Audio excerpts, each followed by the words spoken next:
From Hollywood, California, the makers of Old Gold cigarettes present the Comedy Theater, the only radio program that brings you every week the greatest stars in the greatest comedies. Tonight's story, Lucky Partners, with Sheldon Leonard and Will Wright, and starring Herbert Marshall and Jane Wyman.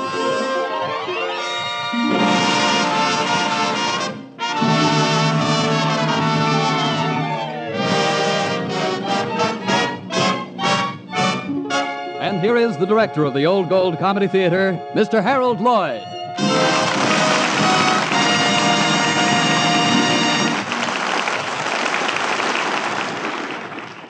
Good evening, ladies and gentlemen. I would... Pardon me, is Mr. Herbert Marshall here? I'm Herbert Marshall.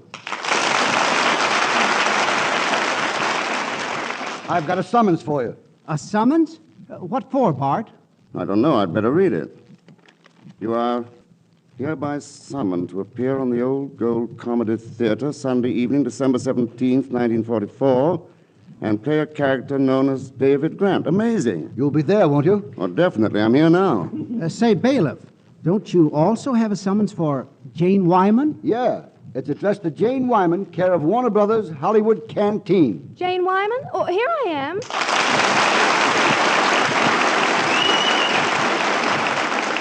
Well, I've heard a lot of things about radio, but this is the first time I've ever heard of it taking the place of a process server. But since we're all here, let's get on with tonight's play.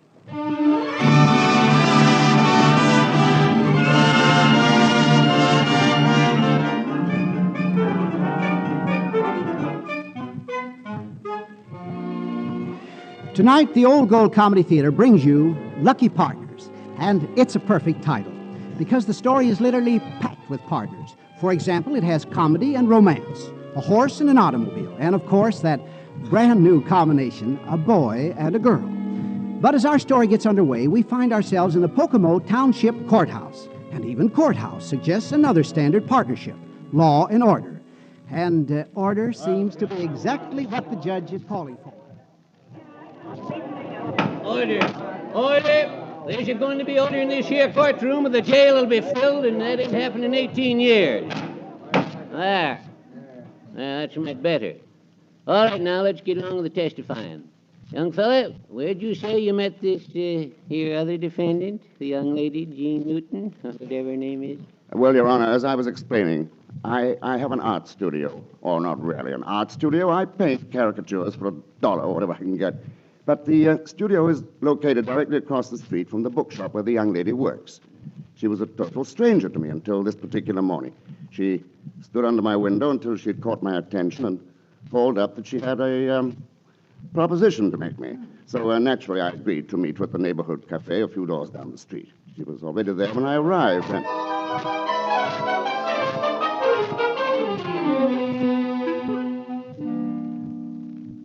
when you were called up from the street, you said you had a proposition to make me, Miss... Oh, I'm sorry. You don't know my name, do you? It's Newton, Miss Jean Newton. And you are... And I am David. David? Just David? Just David. That is, it's usually sufficient when I'm being propositioned. I beg your pardon. Oh, yeah, of course, yes. Mr. Grant, the proposition I have to make you is a business proposition, purely business. Yes, I was afraid of that. Well, go on. Well, early this morning, you passed me on the street, and as you did, you smiled and said, "Good morning, dear neighbor. Good morning and good luck." Miss Newton, to be honest, I said that to a dozen people this morning. Oh. But to be perfectly honest, you are the only one I recall saying it to. Oh. Well, you see, not 5 minutes after you passed me on the street, I had good luck. Someone gave me a dress that must be worth at least $300. You will probably think I'm childish or something, Mr. Grant, but I've got a hunch that if you buy a sweepstake ticket with me, we'd be partners, that we might just win. Oh, you will, won't you? You mean a ticket on that horse race they run in England? Well, of course. Oh, Mr. Grant, the ticket only costs $2.50, and that's only $1.25 apiece, and if we win, we stand to collect $150,000. Well, it's only $1.25, and if my hunch is right... Miss Newton, it's not the money with me. It's sheer masculine curiosity. Anyone can see you're intelligent. And in all the right places, too. So, why should an intelligent girl like you want to gamble? Well, because I want to get married. And I happen to be the kind of a girl who has too much pride to run to her husband every time she needs a nickel. I want to be independent. You want to be independent. Well, then why get married? Mr. Grant, all I intended to do was make you a clear and simple business proposition. Either you're interested or you're not. It's yes or no. Well, if you do win and you get married, what will you do next? Next? Why, Freddie and I shall go to Poughkeepsie. Poughkeepsie on a honeymoon? Well, Freddie's going to manage the Poughkeepsie office for his insurance company. We'll have our honeymoon later. Oh, no, you won't. A honeymoon isn't something you can put away in cold storage like a mink coat, young lady. If you try to, you'll find it just isn't the same moon. And usually not the same honey. See here, Mr. Grant. However, I will go into partnership with you on this sweepstake ticket but on one condition. Condition? Yes. Since you and this, Freddie are not planning a honeymoon, I propose, if our horse wins, to spend my share of the winnings taking you on a honeymoon trip. Taking Freddie and me on a honeymoon? Yes, except I wasn't planning on taking Freddie. Hotels are quite crowded, you know. What was that again? It's quite simple. I'm offering to spend my $75,000, if we win it, on a trip with you, which I assure you will be quite proper. You see, Miss Newton, you're not paying attention to me. Yes, you're right, Mr. Grant, because that gentleman who just walked in is Freddie. Oh. My Freddie, Mr. Grant. And just between us, Freddie was All-American fullback 3 years ago. Uh-oh. Oh, there you are, Gene. Your aunt said you were talking to someone about a sweepstakes ticket. Oh, I'm sorry. I didn't mean to break something up. Breaking something up is a dandy suggestion. Mr. Grant, may I present my fiancé, Mr. Harper? Oh, hello, Mr. Harper. I read your magazine every month. Magazine? My magazine? Oh, yes, I get it. Harper's Magazine. Yes, that's pretty sharp, chum. I got to pull out a few of my insurance prospects. Freddie, please. But, Gene, that's funny. Harper's Magazine. Don't you get it? Oh, yes, I get it all right, except that isn't all I just got. You see, Freddie, I offered to split a ticket with Miss Newton, and if we happen to win, to take her on a honeymoon trip. There, now you see, he said it again. Now, look, chum. If you mean what I think you mean, come on outside. Oh, well, couldn't we discuss your future happiness just as well in here? My future happiness? Of course. Now, nothing will make a man so happy as a contented wife, isn't that so? Sure. And nothing will make a wife more contented than to travel and see the world before she settles down in Poughkeepsie. Oh, yeah. It seems to me there's something wrong someplace. Now, wait a minute. I know what's wrong. You're a stranger. My dear fellow, what's that to do with it? Well, I won't let Gene go on a trip with a stranger. But that's nonsense. We're not strangers. We've already met. Freddie, you don't trust your fiancée. Oh, yes, I do. You're the one I don't trust. Trust me to do what? Now, on second thought, you better not answer that question. Say, Gene, maybe he's right. I have been insulting you, suggesting you shouldn't go on this trip. You go ahead. Have a swell time. Oh, but Freddie... It's a 10 million to 1 chance at best. Now, if it were only 1 million to 1... You really mean you think it's all right? Of course it is. 10 million to 1? Send me a postcard from Niagara Falls. Very well. If that's the way you want it, it's a deal. Bring over the ticket, Nick. She's all ready. How do you want to sign? Well, since we are partners and since I brought you luck once today, why not make it lucky partners? Okay, lucky partner. Hey, that's pretty good. How much do you stand to win? I mean, if you win? Roughly about $150,000. You don't say. Say, who's going to hold the ticket? I suggest that you hold it. We can trust Freddie, can't we, partner? Oh, sure. Everybody trusts Freddie, or vice versa.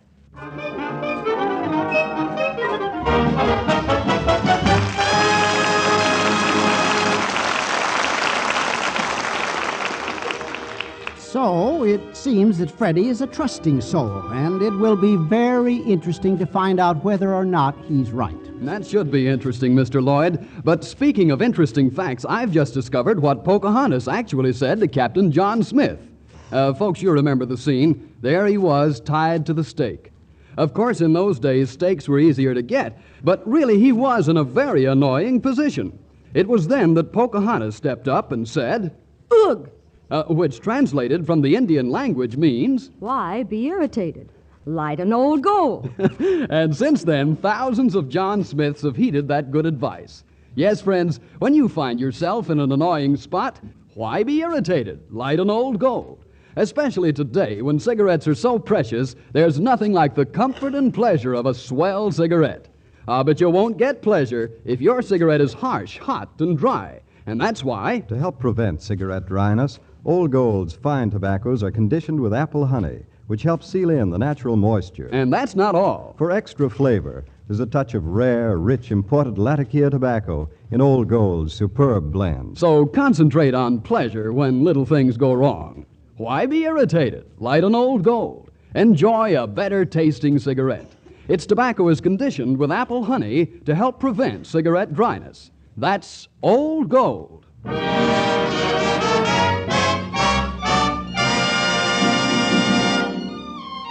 Now on with the second act of tonight's Old Gold Comedy Theater presentation, Lucky Partners, starring Herbert Marshall and Jane Wyman. And here is your host and director, Harold Lloyd. Well, from the testimony of David Grant and Gene Newton, a lot of water has gone over Niagara Falls since we left them. First, David and Gene's ticket in the sweepstakes was drawn, and a professional gambler offered them $12,000 for their ticket, previous to the race. And Freddie, being a self-confessed businessman, sold Gene's half of the ticket for $6,000 without telling David. When Gene heard this, of course, it infuriated her, and she went directly to David Grant with a confession and $3,000, which she insisted on his taking. What did David do with his money? Well, that's just what we're going to find out. David, how much of your $3,000 did this car cost? What's the difference? I've registered the ownership in your name. The car is sort of a wedding present for you. And Freddie. Oh. Well, do you think he'll marry me when we get back? Why not, if he loves you? I made the reservations at the Niagara Falls Hotel in the name of David Grant and sister. Rooms not necessarily adjoining. Well, that's very considerate of you. And incidentally, that's just how it's going to be. Brother and sister. You're telling me? I still think you should have told Freddie what we were up to. And why should I? I made a bargain with you to make a harmless trip. Or so you said. Freddie approved this bargain, and right in front of you, he said he trusted me. By the way, when Freddie was All-American fullback, did he fall on his head much? No. He trusts me, and I trust me, too. As a matter of fact, Gene, so do I. Darn it. Oh, look, that sign we just passed said Niagara Falls, 31 miles. It's quite a drop, isn't it? Oh, brother. What is it, sister? Oh, you're a painter, aren't you? Why, yes. Well, then stick to your easel, weasel.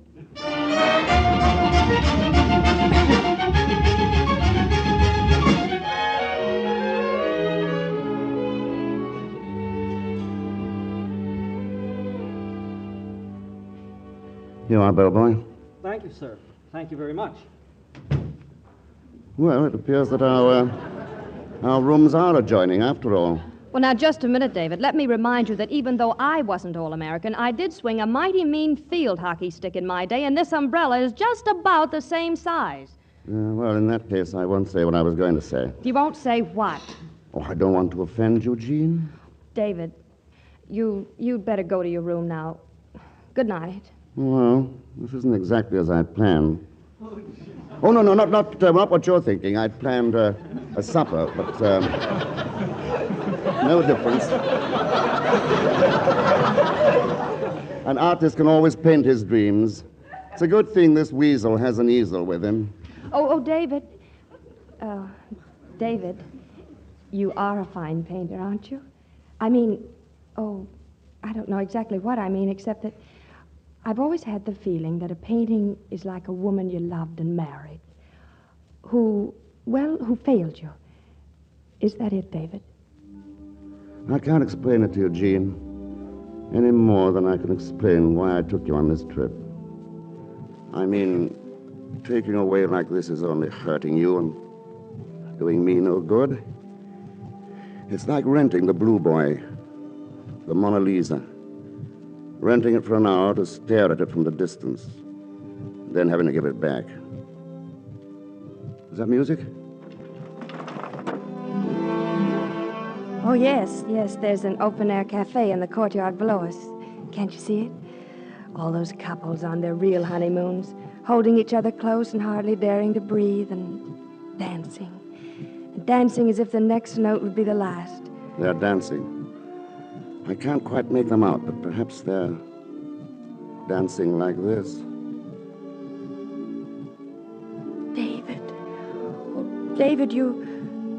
No, I shouldn't have kissed you, and certainly you shouldn't have kissed me back. However, it's taught me a lesson. I'm better off and you're far better off if we don't see each other. So now, finally, good night. Good night, dear sister. Oh, but David, I do want to talk to you. I want to talk to you about you, your painting, your... I'm sorry, Jean. Good night. Good night, and wonderful dreams. Oh, David, if you'd only... Oh, why does a man always have to act like a man?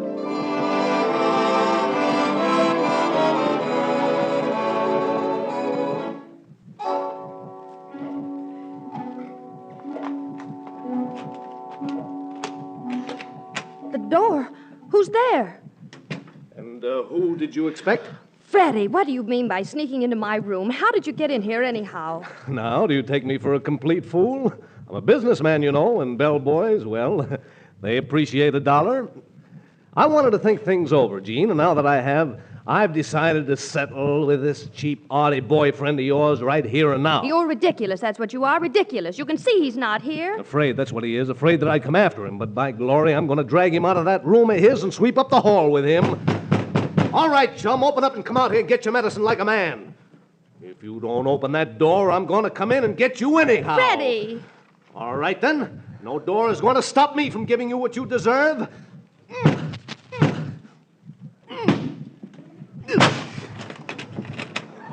All right, Grant. Now that I've...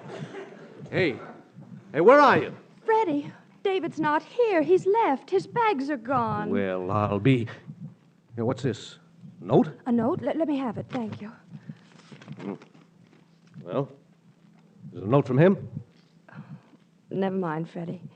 And after your performance tonight, I suppose you know that I'm not going to marry you, ever. But since David has walked out on me and taken the car, the least you could do is drive me back to New York in the morning.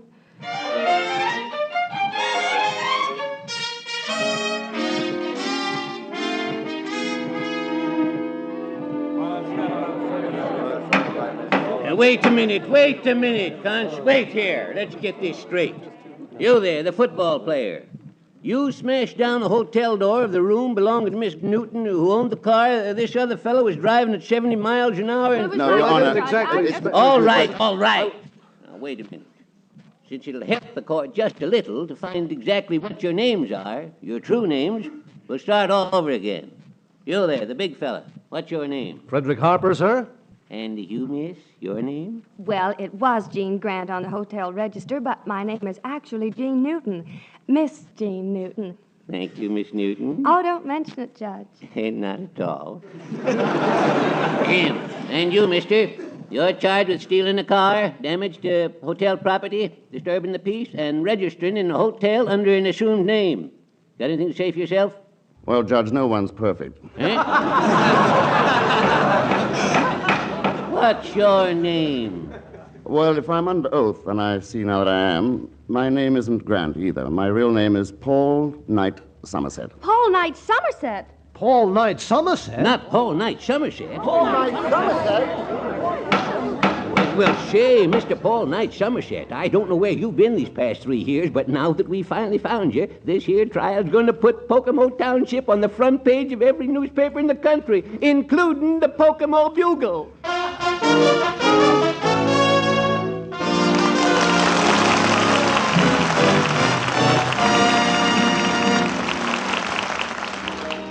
Now, before we continue with the Old Gold Comedy Theater, the truth about the cigarette shortage from Bob Williams. The big question everybody's asking is this: why is there a cigarette shortage? Well, there is a reason. In fact, 3 big reasons. Reason number 1. Like many other manufacturers, cigarette producers are faced with a manpower shortage. Many of the men and women who made your cigarettes before are making vital war goods now. So that limits the number of cigarettes that can be made. In spite of these difficulties, we're turning out all the old golds we possibly can. However, There's reason number 2. more people are smoking more cigarettes than ever before. The demand for old gold has actually tripled in recent years, so there just aren't enough to go around. But you can be sure we're distributing all old golds fairly. No cigarettes are being held back. And here's reason number 3. Billions of cigarettes go to our armed forces overseas. In fact, a substantial part of old gold production. Then why are some of our GIs abroad also faced with shortages? Well, in a recent press release, high Army authorities made this explanation. For the big push to Germany, ammunition must go through first. Less essential items pile up on the dock. But tremendous quantities of cigarettes are being set aside for our armed forces. So remember, Manpower shortages at the plant. Increased smoking at home. Enormous shipments to our armed forces. those are the big reasons why you can't always buy old gold and most other popular brands. Now think of those reasons when you hear irresponsible rumors about the cigarette shortage.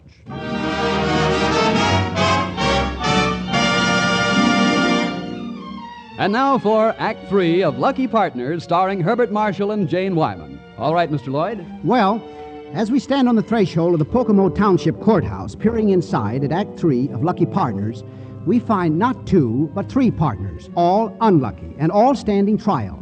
Reading from right to left, there are Gene Newton, alias Gene Grant, Freddie Harper, alias, well, after all, that's a matter of personal opinion. And finally, the man we knew as David Grant, who has turned out to be the renowned painter in oils, Paul Knight Somerset, who has been missing for 3 years. At the moment, the judge has Gene Newton on the stand. Miss Newton, you say that this Mr. Somerset, or Dave Grant, as you knew him, stole your car? Well, he took it, Judge. But, Your Honor, I left a note for her, and I... Didn't read the stupid old note. Besides, I didn't believe a word it said. Your Honor, I must object to that type of testimony. Objection overruled. Thank you, Judge. My pleasure, Miss Newton. And now, previous to illegally taking your automobile, Miss Newton, did this Mr. Somerset or Grant attempt to win your confidence? Oh, definitely. Your Honor, I object. Overruled. Much obliged, Your Honor. Think nothing of it, Miss Newton. Now, just how did he try to win your confidence? Did he make love to you? Judge, Overruled. And you're welcome, Miss Newton. Well, did he make love to you? Well, not definitely. It was more by indirection. Oh, yes. You mean he didn't say much, but he did put his arms around you? Well, Well, look, let's put it this way, Miss Newton. Did the defendant, Paul Knight Somerset, ever kiss you? I object. Oh, okay. Objection sustained. But, look, now let's try it another way. Did you have any reason to believe that Paul Somerset or David Grant was in love with you? Definitely not. Mr. Somerset, let me ask you one question. Did you ever make love to Miss Newton? Well, not openly. But you do love her. I've got an objection coming this time with a capital object. No. Too bad, Miss Newton. Overruled. Sorry. Oh, it's quite all right, Judge. Thanks just the same. Don't mention it. Well, Mr. Somerset, you think that Miss Newton felt that she was in love with you? Your Honor, I have too much respect for her intelligence and perspicacity to have ever believed that of her. Now, wait a minute, Your Honor. He can't go around saying my fiancée has well, what he said she had. May I object to that one, Judge? If you don't mind, this objection is definitely mine, Mr. Somerset. Well, let's make it unanimous. The court objects, too. My thanks, Your Honor. Mine, too. Oh, forget about it. This one is on the house. Oh, Judge, just because Mr. Somerset once illustrated a book which was banned and for which he was sentenced to prison for 6 months, he decided to become a recluse and set out in his childish way to get even with everybody for being misunderstood. I just happened to be his latest sucker. So after humiliating me, he gave me the old heave-ho, ran off, and made the mistake of taking my car. Your Honor, not that it makes any difference, because I did take Miss Newton's car, but my illustrations for the Book of Legends have nothing to do with this case. Okay. I've heard enough about your darn book. Step down, Miss Newton. This court's about to temper judgment with mercy, and maybe just a grain or two of down east horse sense. Now, we'll take the defendant, Frederick Harper, first. Yes, Your Honor? Oh, stop being such an eager beaver. All-American four-letter man. I'll bet the letters were D-O-P-E. Any man engaged to a girl like Miss Newton who'd even dream of letting another man take her on a trip is... Oh, never mind. I'm fining you $25 for damaging hotel property and letting it go at that. Oh, thank you. Oh, dry up and sit down. Sonnet, Miss Newton, it's evident that you have been made a sucker of by both of these so-called men, and particularly by our friend Mr. Somerset. Any man who would illustrate a book of fables with suggestive drawings is he's the type of man whose mind is so foul. Now, wait a minute, Judge. I'm objecting to that. That's no way to talk about a sensitive artist. And what's more... Miss Newton, I'm doing the talking here. Well, go on. Sentence me for contempt of court. But I'm telling you that you owe Mr. Somerset an apology for what you just said. And as a matter of fact, for the entire bench for the mistake made 4 years ago when another judge who couldn't see beyond his nose sentenced Mr. Somerset to jail. But Miss Newton... And if that's contempt, then give me 20 years because I've had my say and I'm through. All right, Miss Newton. I'm going to sentence you. Mr. Somerset, you're up for sentence, too. You want to be sentenced along with Miss Newton? Well, we started out as partners, Judge. Good. Then in that case, I am sentencing you both to 5 years at hard labor. 5 years? Well, for what? Well, for doing things against the law, that's what. But I tell you what I'll do now. I'll suspend that sentence if you'll both do me a favor. Favor? Yes, look. I've been judge of this here court for 17 years, and not once have I had a chance of marrying anybody. By the time they get up here to Niagara Falls, you're already hitched. Judge, I object. And what's more... $50 for contempt. And the court will put it toward a wedding present. Well, how about it, you two? You're gamblers on horse races. How about taking a real chance for life? Well, Jean? Well, David, what can a girl do? It's a court order.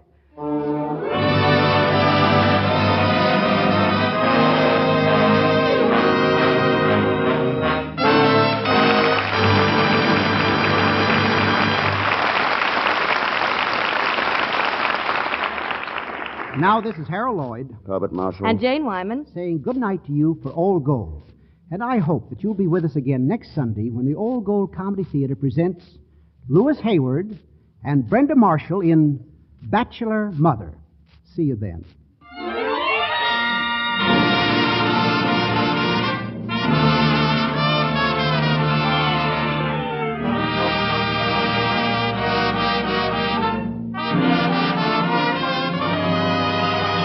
Lucky Partners was presented by arrangement with RKO, producers of The Master Race. Herbert Marshall appeared through the courtesy of MGM. And don't forget, don't let little annoyances get you down.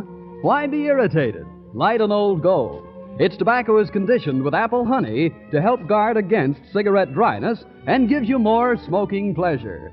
And listen to Old Gold's other great new show, Which is Which, with Ken Murray as MC, Richard Himber's orchestra, and famous stars of stage, screen, and radio, or their reasonable facsimiles. Tune in Wednesday night on another network. Consult your newspaper for time and station. This is Bob Williams saying good night for Old Gold.